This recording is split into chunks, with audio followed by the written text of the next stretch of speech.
Real-Time Review. I'm your host, Jesse Nussman, and with me, as always, fellow Atlanta film critic Jason Evans. Jason, welcome back from the July 4th holiday.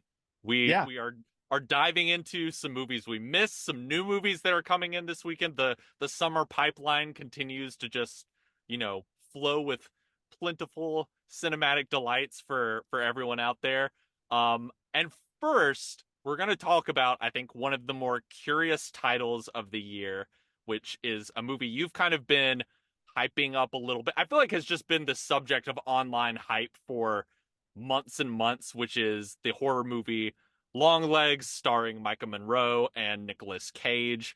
It's hard to watch this movie and not think of things like Silence of the Lambs or Seven. It is Micah Monroe playing a female FBI agent in the 90s, trying to track down this satanic serial killer who goes by the name of Longlegs, who's played by Nicolas Cage under a lot of prosthetics, is all I will say. Wait, hold on. Let me jump in and say this. Yeah. Huge props. I'm gonna give it up to the Neon marketing guys, because they've been doing this thing where they've been hiding Nicolas Cage's face and makeup and turned that into some like viral marketing campaign. I honestly, like, when you first see him, like, he looks sort of like a cross between Tiny Tim, the musical performer Tiny Tim, and Pennywise, yes, the clown from It.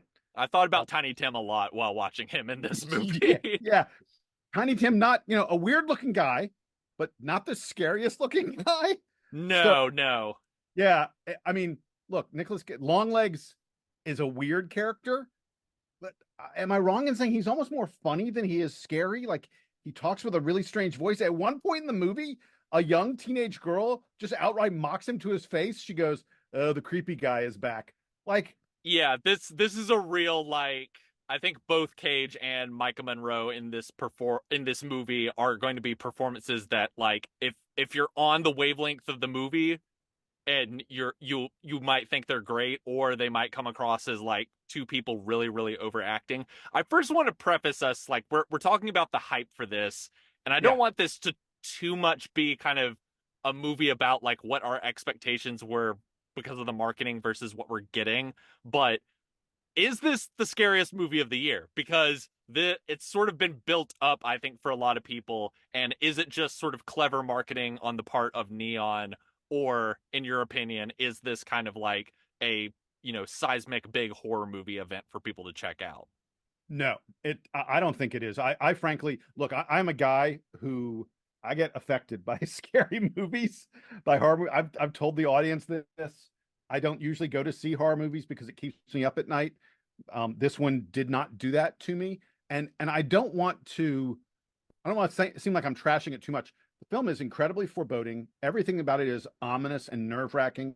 From the opening frame until the very end, you are at this level of like super ominous music and everything that's happening on screen. Like, Micah Monroe, sometimes she's talking on like this side of the screen, and like there's a window on the other side of the screen or a doorway. My eyes were on the window and the doorway because I'm like, someone's gonna come through. Oh my God, it's so tense. Yeah. But is that genuinely scary? Because I don't think that is. I think this movie is really quick. There are a couple go. small jump kind of scare kind of things that, it's unexpected. But I mean, especially when you consider that like the final half hour of this is pretty ridiculous. I don't know that I was that scared by it.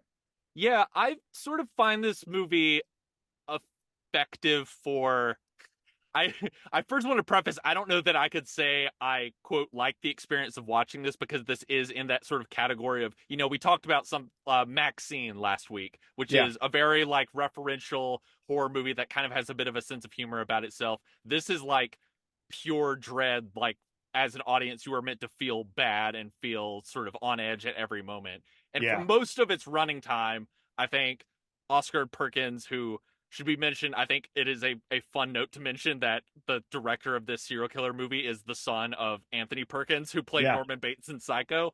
But I for a while in this movie, I think he's using kind of the frame and a sort of stillness in the cinematography to kind of make you on edge and sort of make you think like, so we're either going to cut away at any moment to something that's really upsetting, or just him holding on someone's face as as Micah Monroe reacts to something.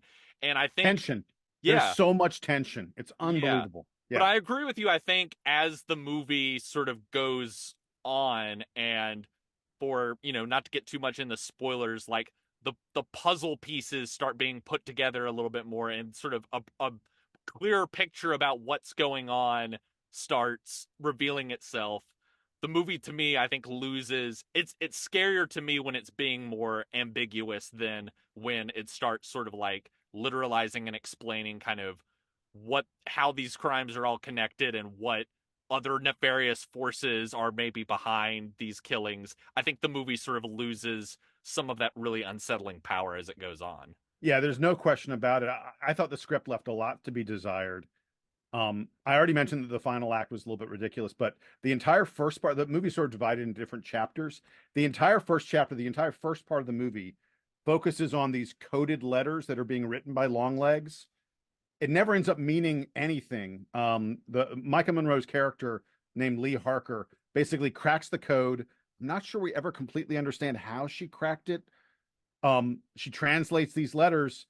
I don't, maybe I missed it. I don't think that changed anything. I don't think that meant anything to where they went, from a story standpoint. So, I mean, like, it's it's a film where the atmosphere and the tension is great, but the execution of the story itself is really lacking. Which almost makes me like wish that, Perkins has such a great grasp over the atmosphere and just sort of would have relied on that and let sort of our imaginations and fears as an audience sort of fill in those dots. Because, another movie that people will probably compare this to that I think fits to what you're talking about, in something like Seven, there's a way in which the sort of precision of that movie and its storytelling, you feel like you are like figuring the story out like right at the same clip as the Brad Pitt and Morgan Freeman characters. Yeah. Unlike something like Silence of the Lambs, which is an easy comparison, this has none of the kind of empathy and humanity that Jonathan Demme brings to that movie that I think makes it rewatchable and sort of fun to watch. Well, And weirdly, like I wanted to ask you, have you seen this Japanese movie from the 90s called Cure? I've not. No.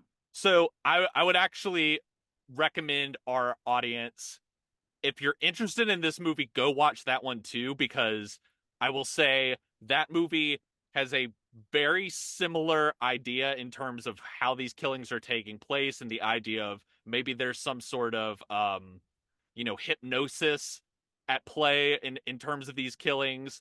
But that movie, I think, leans into its sort of ambiguity and makes for a much more like unsettling experience that just sort of builds and builds as you're sort of trying to unravel this mystery. But somehow the deeper you look, the more questions you have, and the sort of like more sort of confusion about like, oh, is there actually a serial killer in all of us, that kind of come to the forefront. Whereas when this movie sort of reveals what's going on, I was kind of like, oh, okay. Well, I've sort of seen this in other movies, and Yeah, so and it's this not that sort of just interesting. felt derivative of like a bunch of other things I'd seen.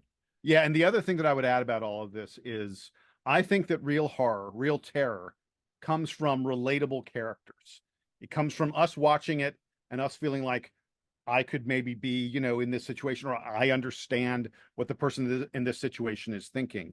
And one of the problems I have with this movie is that Mika Monroe's character, again named Lee Harker, um, is so serious and strange herself that I didn't connect with her. In fact, Hmm. I found I didn't connect with anyone on screen in this movie. And like one of the things that made Silence of the Lambs so great was that Jodie Foster, Clarice's character, was a person we could relate to and root for. Definitely. I didn't even I didn't even come close to getting that from Lee Harker, or anyone else in this movie, and so it became easier for me to remove myself from what was happening on screen, and so I wasn't afraid, because I'm not afraid for those characters because I don't feel very much for them.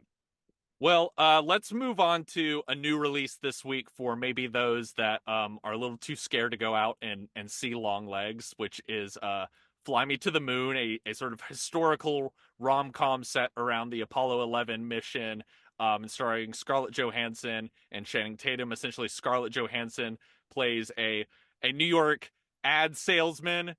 Feels like she could easily just like walk off the set of Mad Men. Is sort of the world she occupies, and she gets hired by a like mischievous kind of mystery White House person played by Woody Harrelson to like, you need to kind of help rebrand the NASA program and get America kind of back on board with going to the moon. And Channing Tatum is the sort of handsome engineer at NASA who has the, you know, the fun little rom-com banter with Scarlett Johansson. I will admit I enjoyed watching these two stars in a kind of like light, you know, charismatic back and forth. I think similar to Longlegs, I sort of lost interest towards the end, and maybe that has more to do with like this movie sort of builds a lot of its suspense and its climax onto like, are they going to get to the moon?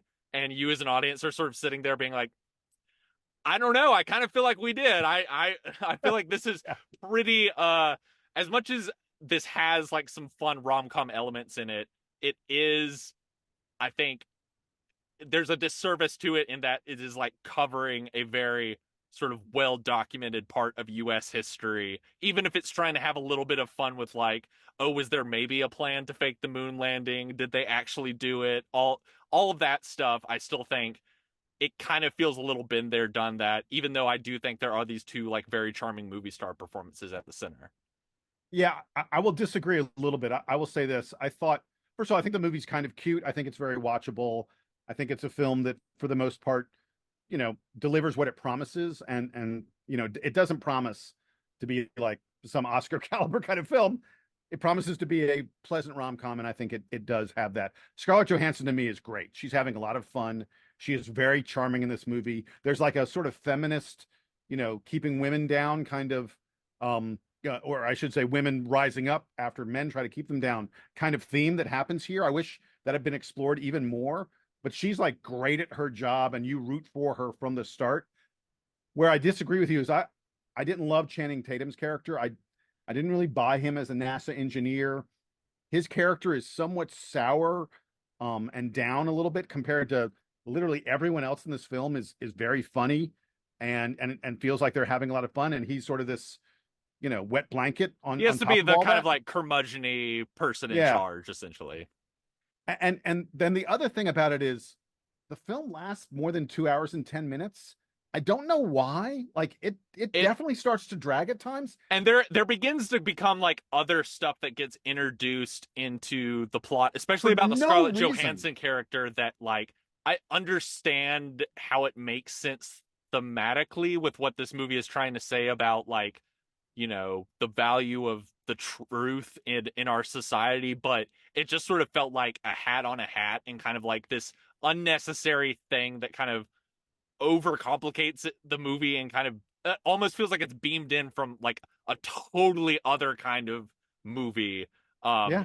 I'm trying to be vague for spoilers for those who might want to fire this up on like a Wednesday or you know, see it when it's streaming, but that the movie begins to kind of add more layers as it goes on that I sort of wish that we could have gotten like the 80-90 minute version of whatever this is that's just a rom-com. Yeah, if you take 20 or 30 minutes out of this film, I think it becomes a great streaming movie. I think it's a little strained at this point.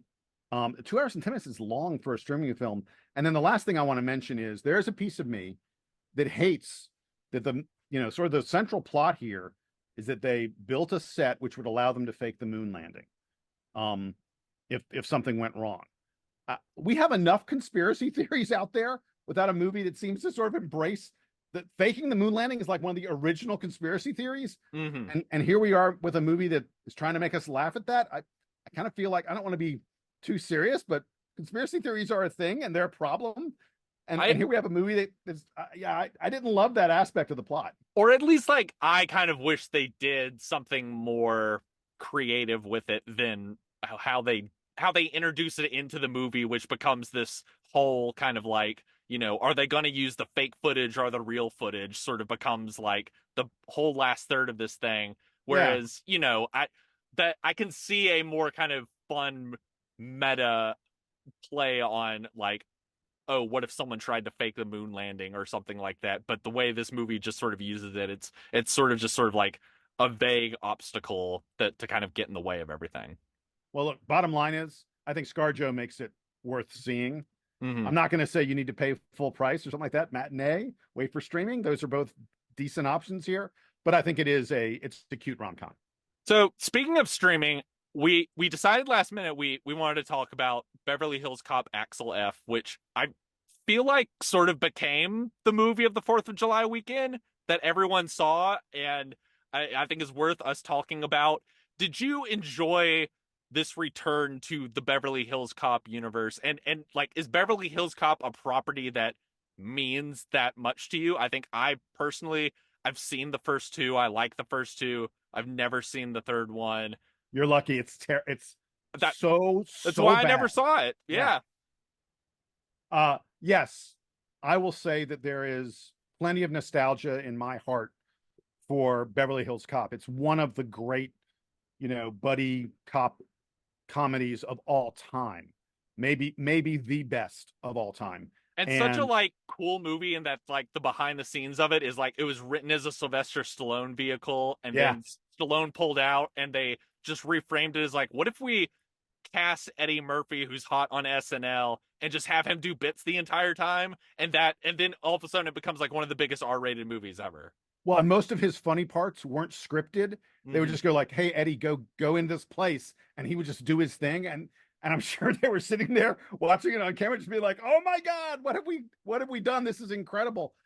This film is all nostalgia, by the way, for the first film. It Hmm. has the same story beats, the same kind of setup. I mean, like, hey, look, Eddie got arrested and makes fun of the cops who are arresting him. Yeah. Ha ha ha. It feels It like they're even has very the much exact trying to do the this to this franchise what Top Gun Maverick sort of did to Top Gun of like, let's do the, the very nostalgic kind of 30 years later sequel where, sure. we can play around and like there's the different generations of characters, Eddie Murphy's character has a daughter in this movie that plays a big part. I think this is like okay as a streaming service movie. I weirdly am like have very uncomplicated feelings about it of just sort of like it was okay and for 2 hours just on a Netflix on a Thursday night, I kind of enjoyed myself. That being said, I want to obviously get your opinion as well as ask like how do you feel Eddie Murphy was in this kind of returning to this iconic role? Because I would say Eddie Murphy now is a very different performer than Eddie Murphy Sure. was in the 80s. He's a little less edgier and has a little less of that kind of like rapid fire speed that I think made him so exciting to moviegoers in the 1980s. I mean, look, I'm not going to tell anyone that this is that the Eddie Murphy we have here, or that this film is as good as the original. It's not even in the ballpark with the original. But I still enjoyed Eddie Murphy's performance here, and I enjoyed going back to that character, which is so beloved. This is not. I would say this is about on level with Beverly Hills Cop 2, maybe a little bit worse than Beverly Hills Cop 2. I would agree with that. It's nowhere near as bad as 3. It's far, far superior to that. Look, about midway through the film, the story really starts to weigh on itself. There's lots of people doing dumb stuff, making dumb decisions, bad guys who make no sense. And I started to grow a little bit bored. For the first half hour or so, I was like, why isn't this in theaters? Why didn't Netflix give this to us in its proper format in a theater? And I agree. then you hit the back half and I'm sort of like, oh, that's why. Because it Even just then, doesn't. I wonder if this would have played a little bit better, like in, because it is a comedy, like seeing a comedy Yeah. with like a big audience and people laughing. My biggest takeaway from it is I agree with you. I think it is like a perfectly like okay, like 3 out of 5 star movie for me. I think the most fascinating piece for me is yes, it's not quite Eddie Murphy in kind of like peak Eddie Murphy mode, but there's moments when you get that, and the moments that you get that in this movie, they're like these like brief little like one scene bits where like you can see him kind of lock into that edginess and that speed and that energy he used to have. And just when I would sort of be getting a little bored of the movie, he would do something and I would kind of jump up and be like, oh, so maybe he's still got it, but then he'll like pull away a little bit, I think, because he's trying to be a different star now. It's just sort of an interesting thing to think about, at least for me, and thinking about wanting him to get back to that same old energy that he had, and the sort of push and pull of this movie of when he has it versus when he doesn't have it. I actually think in some ways this is the perfect Netflix movie because it is not so good and so compellingly put together that you need to be locked in on the story. Like if your attention wafts in and out, doesn't really matter. Yeah. Because the story is so. I mean, like, look, Kevin Bacon plays. I, Kevin Bacon plays. I'm going to spoil it. Kevin Bacon plays a bad guy because If the movie you doesn't can't even try pick to that hide up that by the first time he's introduced, then like you've never seen a movie before is kind of yeah. what I I'll mean, say. and I don't know why they went that way. By the way, I mean, it, literally Eddie Murphy said that we're introduced to Kevin Bacon. Eddie Murphy's like he's wearing $1,000 shoes. He's a bad cop on the take. He Right. says it to the audience, like, and the movie doesn't have anything more to say about Kevin Bacon's bad guy than that. He's a bad Yeah. cop on the take. So it's a film that doesn't have much nuance to it. It doesn't have much intricacy to the story. And by the way, I thought that the first Beverly Hills Cop film had a story that kept you engaged. Mm-hmm. Uh, because this one doesn't, like I say, I think it's a great film for Netflix because, oh, I had to go let the dog in. Oh, the phone rang. I didn't really miss anything. I'm Yeah. still going to catch Eddie Murphy having those moments that he has every so often in the film. Well, Jason, thanks as always for joining us. And speaking of legacy sequels, next week I believe we will be talking about Twisters. Yeah, I rewatched the '96 film last night, so I'm very much looking forward to our conversations. Where I will re-examine my childhood fear of thunderstorms that I realized basically stemmed from watching that movie as a kid. And then we'll have Deadpool versus Wolverine to talk about, and we'll see if Ryan Reynolds and Hugh Jackman can quote save the MCU from its kind of downward slope that it's been on. I'm looking forward to both of those titles. Although I have to, I mean, like Twisters, the original Twister is such a great movie. I have no expectation that Twisters is going to be anywhere close to it. If Mm-hmm. it's just in the same ballpark, I'll be happy.